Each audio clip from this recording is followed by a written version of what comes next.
Hello friends, आप देख रहे हैं भारतीय आईएएस यूट्यूब चैनल और मैं मनीष भारती आपका स्वागत करता हूं। फ्रेंड्स, आप सबों का डिमांड था कि एक असाइनमेंट का जो पेपर है किसी एक सब्जेक्ट का वो हिंदी में आपको दिखाएं कि कैसा पेपर होता है। ध्यान रखना है कि जो असाइनमेंट का पेपर होता है वैसा ही एग्जाम का पेपर भी होता है, मतलब फॉर्मेट वही रहता है क्वेश्चन का, उसमें कभी हम और बात कर लेंगे। इस वीडियो में हम जिस टॉपिक पे डिस्कशन कर रहे हैं वो है कि असाइनमेंट के क्वेश्चन फॉर्मेट में दिखाता हूँ कि आपका कैसा रहता है। ये डिफरेंट सब्जेक्ट का डिफरेंट वे में हो सकता है, पर जनरली ऐसा ही रहता है। और कैसे कैसे इस फॉर्मेट को आपको तैयार करना है ताकि जब आपकी कॉपी चेक हो तो सहूलियत हो उनको चेक करने में। तो देखिए, जैसे ये हिंदी का है, मतलब ये वैसे तो मास्टर ऑफ सोशल वर्क का, और ये क्वेश्चन पेपर जो है असाइनमेंट का ये मैंने हिंदी में निकलवाया है, तो आप इसे देख सकते हैं। ये अंतर्राष्ट्रीय समाज कार्य यानी कि इंटरनेशनल सोशल वर्क का सत्रीय कार्य असाइनमेंट वर्क है। ओके, पाठ्यक्रम कोर्स कोड जो है MSWE 007 और 100 मार्क्स का ये होता है। यहाँ इसमें देखिए कुछ इंफॉर्मेशन दिया हुआ है नोट में कि all 5 question are compulsory. 5 question जो है प्रश्नों के उत्तर आपको देना है, पांचों के सभी प्रश्नों के अंक समान होंगे, मार्क्स इक्वल होंगे। और यहाँ देखिए प्रश्न संख्या 1 और 2 के उत्तर प्रत्येक के 600 शब्दों से अधिक नहीं होनी चाहिए। यहाँ आप देखेंगे जब क्वेश्चन मैं दिखाऊंगा तो आप ये क्लियर हो जाएंगे इन चीजों से। देखिए क्वेश्चन नंबर 1 और 2 ये है, तो पूरा एक बार पहले फॉर्मेट दिखा दूं मैं। इसमें 5 क्वेश्चंस रहते हैं, ये देखिए 5 क्वेश्चंस है, जैसा कि यहाँ लिखा हुआ था कि 5 प्रश्नों के उत्तर दीजिए। 5 सभी प्रश्नों के अंक समान है, यहाँ मार्क्स भी लिखे होते हैं पेपर में। ओके, उसके बाद आप यहाँ देख सकते हैं कि प्रश्न संख्या 1 और 2, देखिए एक यहाँ है, अंतर्राष्ट्रीय समाज कार्य की अवधारणा और उसके विभिन्न परिप्रेक्ष्यों पर चर्चा करें। जो इंटरनेशनल सोशल वर्क का कॉन्सेप्ट है, अवधारणा कॉन्सेप्ट और इसके विभिन्न परिप्रेक्ष्यों पे, यानी कि जो इसके और एस्पेक्ट्स हैं, इस पे आपको डिस्कस करना है, ये क्वेश्चन है। अब इसका अथवा करके यानी कि और में एक क्वेश्चन और दिया होता है, समाज कार्य शिक्षा के उद्भव और विकास के आसपास प्रमुख बहस का वर्णन करिए कि सोशल वर्क एजुकेशन का जो ओरिजिन है उस पे और उसका कैसे डेवलपमेंट हुआ है ना, उसके उस पे आपको डिस्कस करना है। तो देखिए ये क्वेश्चन 20 मार्क्स का है, तो या तो आप ये क्वेश्चन बना सकते हैं या आप ये क्वेश्चन बना सकते हैं। तो देखिए इसमें मैंने क्या किया है, टिक ऐसे आपको बताने के लिए मैंने किया है कि जब आप जिस भी क्वेश्चन को बनाए, जैसे 1 और 2 तो आपने अंडरलाइन कर दिया और यहाँ लिख दिया 600 वर्ड, तो हमने जो कॉपी चेक होगा उन्हें पता चल जाएगा कि अच्छा 1 और 2 का जो आंसर इस स्टूडेंट ने लिखा होगा वो 600 वर्ड्स में लिखा होगा। और इसमें चूंकि ऑप्शन होता है, तो इस दोनों में से जिस क्वेश्चन पे को आप बना रहे हैं उसमें आप एक टिक लगा देंगे पेन से, तो ज़्यादा आसान होगा, अच्छा रहेगा ये। जैसे अगर किसी ने ये लिखा है तो इस पे टिक लगा दिया, अगर किसी ने इस क्वेश्चन का आंसर दिया है तो उसे चाहिए कि इस पे टिक लगा देने का, तो दोनों में से किसी पे वो ऐसा कर सकता है। उसके बाद है सेकंड क्वेश्चन, देखिए यूरोप में सामाजिक कार्य पेशे के उद्भव की संक्षिप्त व्याख्या करें।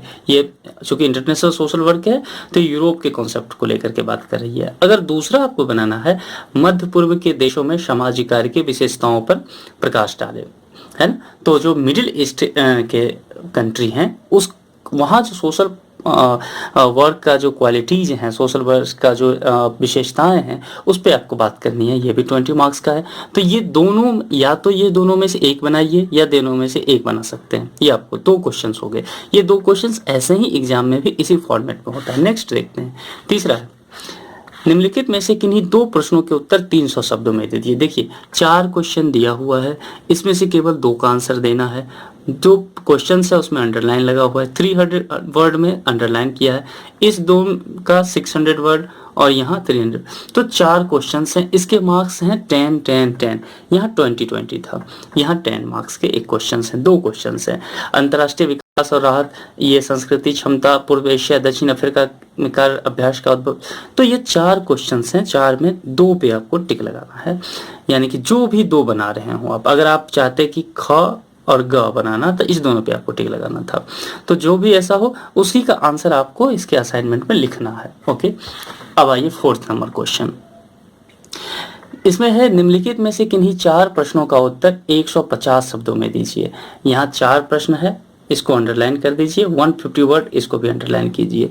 ओके, और यहाँ 4 क्वेश्चन जो भी आप 4 बना रहे हैं, इसमें 6 क्वेश्चन हैं, 6 में से 4 आपको बनाने हैं आउट ऑफ 6, तो 4 क्वेश्चंस आपके हैं और इसके मार्क्स कितने हैं, 5 मार्क्स इच क्वेश्चंस। ओके, तो 20 मार्क्स का ये 4th नंबर का क्वेश्चन हो गया। ध्यान रखना है कि देखिए फॉर्मेट कैसे आ रहा है, इसमें से एक, इसमें से 2 क्वेश्चंस और इसमें से 4 क्वेश्चन। ऑप्शन आपको ज़्यादा रहेंगे, 4 से अधिक क्वेश्चन रहेंगे जितना भी रहेगा। तो अब इसमें 4 क्वेश्चन जो भी आपको तैयार करना है आप कर लिए, वर्ड का ध्यान रखना है। ओके, जैसे कि मान लीजिए 600 वर्ड का कोई क्वेश्चन है तो आप कोशिश करें कि 5 पेज में कम से कम लिखें आप। ओके, अगर आप 300 वर्ड का क्वेश्चन है तो कोशिश करें आप कि कम से कम जो है 3 पेजेस आपके पास होने चाहिए। ओके, अगर 150 वर्ड्स का है तो 2 पेजेस में कम से कम आंसर होना चाहिए। तो ये देखिए इसमें आपको क्या करना है, 2 पेजेस में पर क्वेश्चन का आंसर लिखना है। और ये देखिए उसके बाद है निम्नलिखित में से किन्हीं 5 पर संक्षिप्त टिप्पणी, ब्रीफ कमेंट करना है। ओके, 5 क्वेश्चन का 100 वर्ड्स में इसको लिखना है। और इसमें जो क्वेश्चंस के जो नंबर ऑफ क्वेश्चंस हैं वो है 5 और प्लस 3 क्वेश्चंस यहाँ लेफ्ट आउट है। तो देखिए 8 क्वेश्चंस इसमें दिया हुआ है, 8 क्वेश्चंस 5वें में दिया है, उसमें से किसी 5 का आपको ब्रीफ कमेंट करना है। और इस क्वेश्चंस के मार्क्स कितने हैं, 4 मार्क्स इस क्वेश्चंस है, यानी कि ये 5 क्वेश्चंस आपको करने हैं तो आपको 20 मार्क्स का पेपर, ये क्वेश्चंस का 5वें नंबर क्वेश्चन 20 मार्क्स का हो गया। तो अब ये जो है छोटे छोटे वर्ड रहेंगे, हर पेपर में ऐसा रहेगा, आपका चाहे कोई भी सब्जेक्ट हो तो उसके छोटे छोटे वर्ड रहेंगे जिसको 100 वर्ड में एक्सप्लेन करना रहेगा। तो आप कोशिश करें कि उसको 1 पेज में लिखें, 100 वर्ड में एक्सप्लेन करना है, 1 से 1.5 पेज में लिखें। तो आप देख लीजिए 20 मार्क्स यहाँ, 20 यहाँ, 40 और वहाँ यहाँ भी 20 मार्क्स 2 क्वेश्चन 60 और यहाँ 4 क्वेश्चन इंटू 5 20 80 और यहाँ हो गया आपका 5 इंटू 4 20, तो 100 मार्क्स का ये क्वेश्चन रहेगा। ठीक ऐसा ही फॉर्मेट एग्जाम का भी रहता है। जब आप इग्नू का एग्जाम देने जाएंगे, इग्नू के देखिए इग्नू के एग्जाम को थोड़ा सा टफ एग्जाम माना जाता है, मार्क्स भी कम आते हैं, यानी कि कॉपी चेक जो है उसके मार्क्स का देने का जो उनका तरीका थोड़ा सा टफ है, थोड़ा सा टाइट चेकिंग करते हैं वो, तो मार्क्स थोड़े कम आ सकते हैं। हालांकि किसी किसी जोन में मार्क्स अच्छे भी आते हैं। तो बस ध्यान रखना है कि फॉर्मेट ये रहेगा, आपको पहले से आइडिया हो, आप एग्जाम देने जाएं तो आपको पहले से आइडिया हो कि क्वेश्चन किस तरह का आता है, क्या हमें लिखना है, कैसे लिखना है, कितने पेजेस में लिखने हैं, क्योंकि वहाँ बहुत सारे पेज रहेंगे आपको एग्जाम हॉल में लिखने के लिए। तकरीबन मेरे ख्याल से आपके अगर ये एक पेपर आता है 100 मार्क्स का, इस तरह के पेपर आएंगे तो 30 to 35 या 40 पेजेस भी हो सकता है। तो आप कोशिश करें कि पूरे पेज भर के आए एग्जाम में। और असाइनमेंट भी वही 30 पेज तो कम से कम असाइनमेंट का होना चाहिए।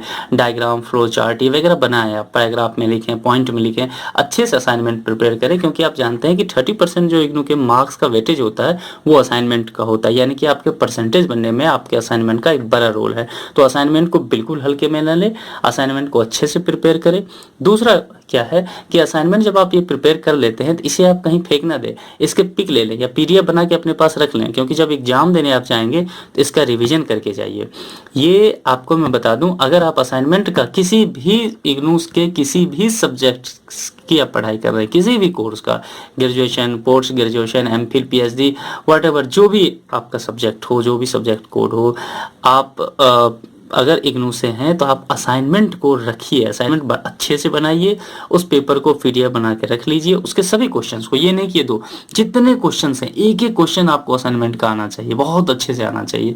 आप देखेंगे कि 60% मार्क्स जो है इसी पेपर से कम डायरेक्ट या इनडायरेक्ट वे में, मैं फिर से कह रहा हूँ, डायरेक्ट या इनडायरेक्ट वे में 60% क्वेश्चन असाइनमेंट से आपको फाइनल एग्जाम में मिल जाएगा।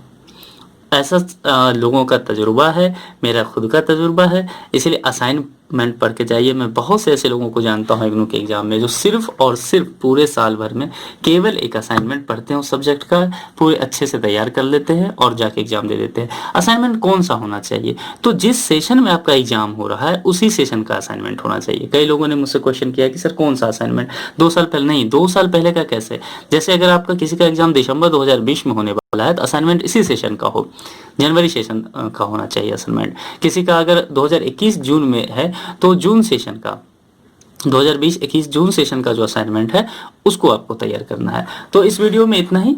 एक बार फिर से बता दूं कि अगर आप नोटिस है BSW, MSW या MSWC इसके हिंदी इंग्लिश में कोई भी कोर्स आप पढ़ रहे हो तो इसके PDF जनरल के जो होते हैं फील्ड वर्क जर्नल, उसके PDF हमारे पास अवेलेबल हैं।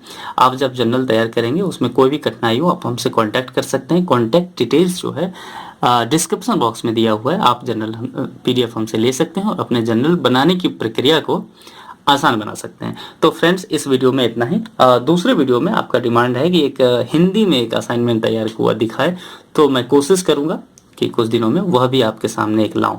तब तक के लिए थैंक यू।